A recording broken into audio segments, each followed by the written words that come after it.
6 विषय का मामला समझिए एक तरीके से बहुत गंभीर मामला बन गया है, क्योंकि छात्र बहुत ही ज़्यादा परेशान हैं। हर बार वेरिफिकेशन से पहले इन लोगों को ये व्यवस्था दी जाती थी, ये सुविधाएं दी जाती थी कि आप सही डॉक्यूमेंट्स को अपलोड करें और उसके बाद जाकर के वेरिफिकेशन होगा।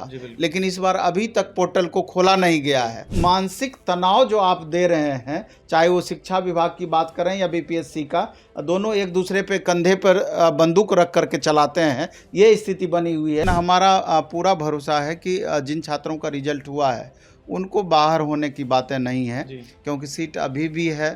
तो विभाग को तो ये चाहिए था कि पहले पूरी तरीके से रिजल्ट का जो प्रोसेस है शुरू में ही उस प्रोसेस को इम्प्लीमेंट करके तब रिजल्ट निकालना चाहिए था। बिहार में टीआरई 3 यानी कि थर्ड फेज की शिक्षक बहाली को देखते हुए नियुक्ति पत्र मार्च महीने में यानी कि इसी महीने में बांटा जाना है। बड़ा सवाल यह है कि कई सारी विसंगतियां हैं और इस विसंगतियों को जो है कहीं ना कहीं विभाग और सरकार नहीं देख रही है। अभ्यर्थी काफी परेशान है। पीजीटी का 6 विषय का मामला हो या फिर पोर्टल खोलने की मांग हो, इसके अलावा कई सारी मांगे हैं जिसको लेकर अभ्यर्थी परेशान है। इसके साथ ही सप्लीमेंट्री रिजल्ट की देखिए इन दिनों काफी ज्यादा मांगे उठ रही है बिहार में। ऐसे में हमारे साथ बात करने के लिए बिहार के चर्चित शिक्षक नवीन सर हैं, जुड़ेंगे, बात करेंगे। सर, पहला सवाल रहेगा, ये पीजीटी वाले अभ्यर्थी काफी परेशान है, ऐसे में 6 विषय वाले का जिला आवंटन नहीं हुआ है, कैसे देख रहे हैं, क्या कहेंगे? पहले तो आपको धन्यवाद कि छात्रों के ये अहम मुद्दे को आप उठाए हैं। 6 विषय का मामला समझिए एक तरीके से बहुत गंभीर मामला बन गया है, क्योंकि छात्र बहुत ही ज़्यादा परेशान हैं। क्योंकि परेशानी इस बात को लेकर के की है कि इनके साथी लोग का नियुक्ति पत्र मिलने वाला है, लेकिन ये लोग अब अभी तक वेट कर रहे हैं कि हम लोगों का आगे क्या होना है। क्योंकि मामला तब जाकर के संगीन हो गया कि रिजल्ट देने के बाद तब विभाग को अचानक याद पड़ा कि इसमें 25 मार्च का ग्रेस देने की भी बातें थी। तो मामला वहीं से गेस्ट टीचर को लेकर के आया, बाद में मामला जाके उलझा। अब इन लोगों के 6 सब्जेक्ट वालों को परेशानी इस बात को लेकर के चिंता है कि कहीं हम लोग बाहर तो नहीं हो जाएंगे। अगर उनको मार्क्स का ग्रेस दे दिया गया और रिजल्ट बना दिया गया है, कहीं हम लोग को बाहर तो नहीं कर दिया जाएगा। तो इस लेकर के ज़्यादा दुविधा है, डाउट है।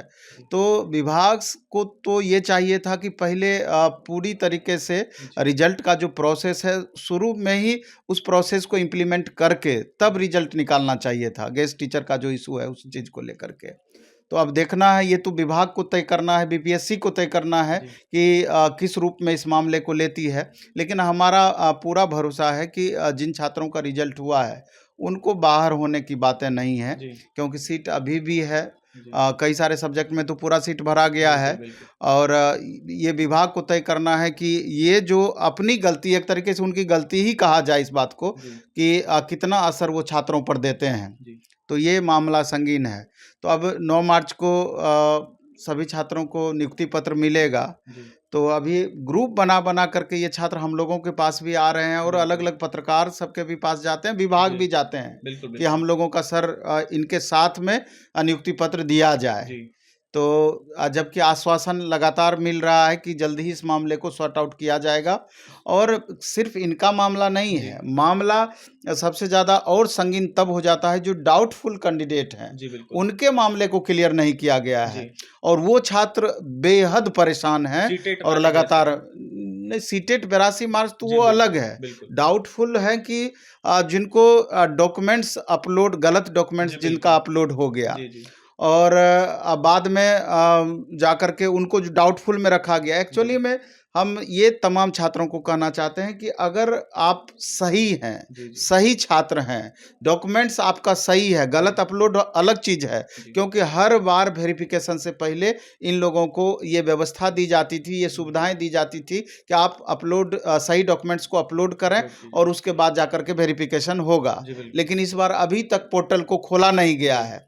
तो ये बात तय मानिए कि पोर्टल जरूर खोला जाएगा और आपको मौका दिया जाएगा। और अगर आप गलत छात्र नहीं हैं, गलत विधि से आप नहीं आए हैं, तो 110% निश्चिंत रहिए, आपको कोई परेशानी नहीं होना है। ये अलग बात है कि अभी आनन फानन में ये नियुक्ति पत्र बांटा जा रहा है। अभी लगभग आधे कैंडिडेट इसमें बच जा रहे हैं, नियुक्ति पत्र उनको बाद में दी जाएगी। तो हो सकता है कि इस नियुक्ति पत्र बांटने के बाद तुरंत इन लोगों को फिर पोर्टल खोल करके सुविधाएं दे और फिर से अपलोड करने का मौका दे, ये निश्चित रूप से ऐसा किया जाएगा। लेकिन मेरा विभाग से भी रिक्वेस्ट है कि ये तमाम छात्र जो लगातार परेशान हैं, कम से कम एक नोटिस भी आप निकाल दीजिए, जिससे ये छात्र आश्वस्त हो पाएँ कि हम कब पोर्टल खोलने जा रहे हैं, हम कब क्या करने जा रहे हैं। इसकी व्यवस्था विभाग की तरफ से ज़रूर होनी चाहिए। लेकिन माननीय बीपीएससी चेयरमैन सर पता नहीं कितने सुस्त हो गए हैं कि कोई तरह का अपडेट उनके तरफ से नहीं दिखता है। खास करके बीपीएससी वाले मामले के बाद तो और लगता है कि अंडरग्राउंड हो गए हैं, जबकि इस तरह की बातें बिल्कुल भी नहीं होनी चाहिए थी। अब 82 मार्क्स वाले को ले लीजिए, 82 मार्क्स वाले जो छात्र हैं, और उनको भी हमको पूरा विश्वास है कि अंतिम में उनको कोर्ट का शरण लेना ही पड़ेगा, जो स्थिति ये बनाए हुए हैं।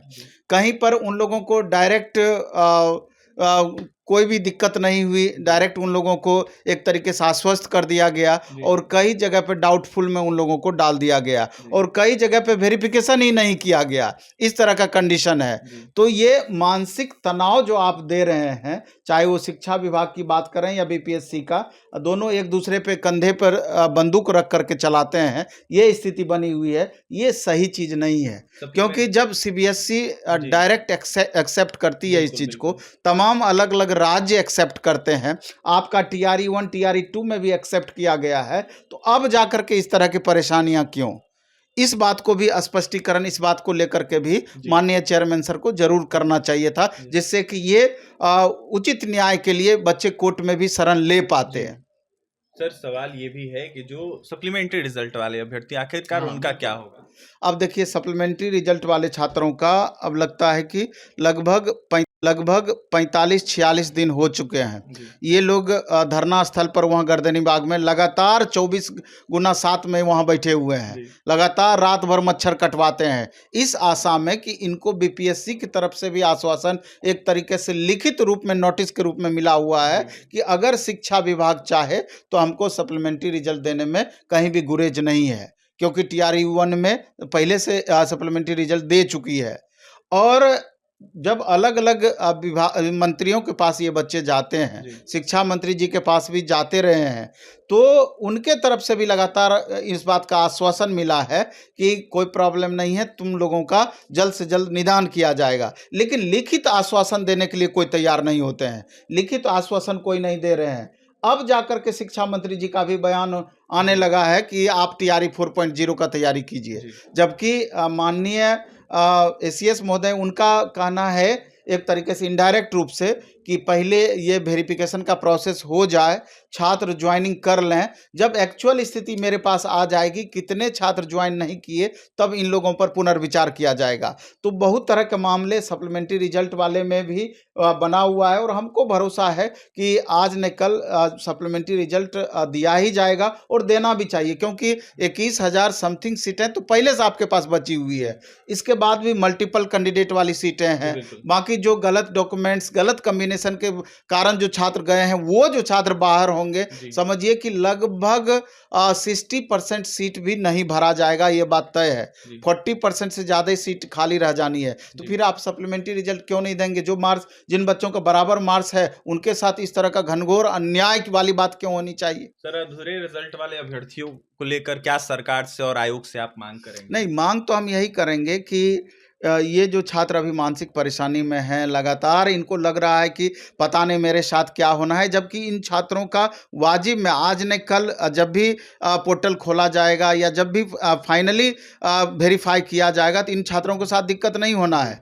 तो इन सब छोटी छोटी बातों को बीपीएससी को स्पष्टीकरण करना चाहिए था, शिक्षा विभाग को स्पष्टीकरण अपना देना चाहिए था, लिखित रूप में, एज ए नोटिस के रूप में भी। इससे पहले के जो चेयरमैन सर थे, माननीय चेयरमैन सर थे, उनके द्वारा तो बार बार अपडेट दिया जाता था, कम से कम ट्विटर पर ही ट्वीट करके दिया जाता था। लेकिन ये वर्तमान चेयरमैन सर एकदम पूरी तरीके से सुस्त बने हुए हैं, थोड़ा सा भी इन बच्चों का चिंता इनको नहीं है कि कितनी परेशानी ये बच्चे झेल रहे हैं। जाने से पहले सर, अभ्यर्थियों को संदेश क्या देंगे अपने तरफ? नहीं, अभ्यर्थियों को संदेश हम यही देना चाहते हैं कि खास करके जो डाउटफुल में डाला गया है, उन अभ्यर्थियों को हम पहले कहना चाहते हैं, आप चिंता बिल्कुल भी ना करें, पोर्टल जरूर खोला जाएगा। अगर आप सही हैं तो आज न कल आपके साथ उचित न्याय होगा ही होगा और आपको नियुक्ति पत्र आपको भी मिलेगा। लेकिन ये आनन फानन में ये सारी चीज़ें सरकार कर रही है, आगे चल करके वेट एंड वॉच में अभी बने रहें, आगे चल करके देखना है। और बाकी सप्लीमेंट्री रिजल्ट वाले छात्रों के साथ भी कहना है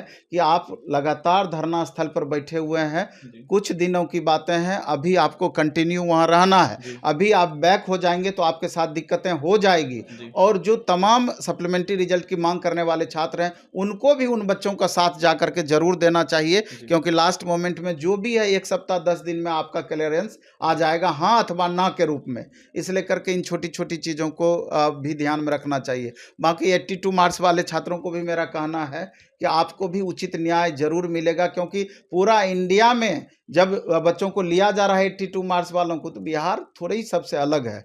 अंतिम में नहीं होगा तो आपको कोर्ट के शरण में जाकर के अपने अधिकार को छीनना पड़ेगा, बातें यही होगी। देखिए, कोर्ट में जाना पड़ेगा, कोर्ट के शरण में जाना पड़ेगा और अपने अधिकार को छीनना होगा अंतिम में जाकर। ऐसे में डाउटफुल कैंडिडेट की बात हो, इसके साथ 82 मार्क्स वाले सीटेट अभ्यर्थियों की बात हो, या फिर जो सप्लीमेंट्री रिजल्ट वाले अभ्यर्थी उनकी बातें हो, इसको लेकर अपनी बातें रख रहे थे नवीन सर, चर्चित शिक्षक हैं। ऐसे में क्या कुछ कह रहे थे टीआरई शिक्षक बहाली को देखते हुए आपने सुना है। आयोग के चेयरमैन से काफी नाराज हैं और यह साफ तौर पर कह रहे हैं कि ऐसे नहीं चलेगा, अभ्यर्थियों के हित में कुछ करना होगा। फिलहाल बड़ा सवाल है अभ्यर्थियों के हित में क्या कुछ फैसला लिया जाता, देखने वाली बात होगी कि पोर्टल सरकार कब तक खोलती है जो डाउटफुल वाले कैंडिडेट हैं उनको लेकर। और भी तमाम खबरों के लिए NBC 24 के साथ बने रहें। कैमरे के पीछे हमारे सहयोगी सुधांशु हैं। बहुत बहुत धन्यवाद।